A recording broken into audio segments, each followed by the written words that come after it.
आप सभी को जय मसीह की और क्रिसमस की बहुत बहुत शुभकामनाएं।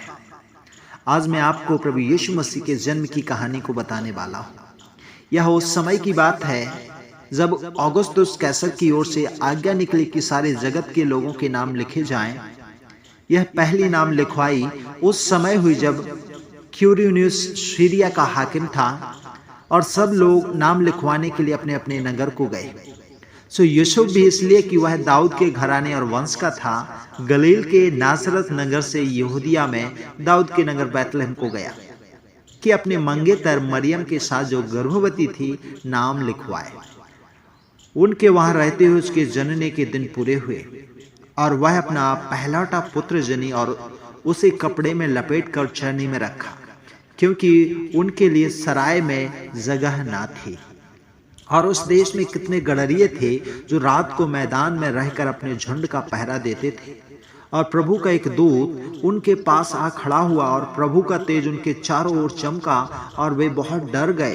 तब स्वर्गदूत ने उनसे कहा, मत डरो, क्योंकि देखो मैं तुम्हें बड़े आनंद का सुसमाचार सुनाता हूँ जो सब लोगों के लिए होगा, कि आज दाऊद के नगर में तुम्हारे लिए एक उद्धारकर्ता जन्मा है और यही मसीह प्रभु है।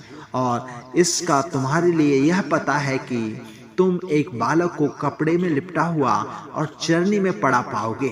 तब एकाएक उस स्वर्गदूत के साथ स्वर्गदूतों का दल परमेश्वर की स्तुति करते हुए और यह कहते दिखाई दिया कि आकाश में परमेश्वर की महिमा और पृथ्वी पर उन मनुष्यों में जिनसे वह प्रसन्न है शांति हो। जब स्वर्गदूत उनके पास से स्वर्ग को चले गए तो गडरियों ने आपस में कहा, आओ हम बैतलहम जाकर यह बात जो हुई है और जिसे प्रभु ने हमें बताया है देखें।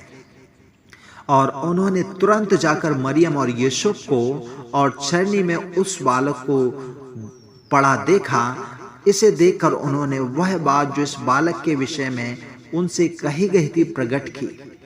और सब सुनने वालों ने उन बातों से जो गडरियों ने उनको कही थी आश्चर्य भी किया, परंतु मरियम ये सब बातें अपने मन में रखकर सोचती रही और गडरिये जैसे उनसे कहा गया था वैसा ही सुनकर और देखकर परमेश्वर की महिमा और स्तुति करते हुए अपने घर को वापस लौटे।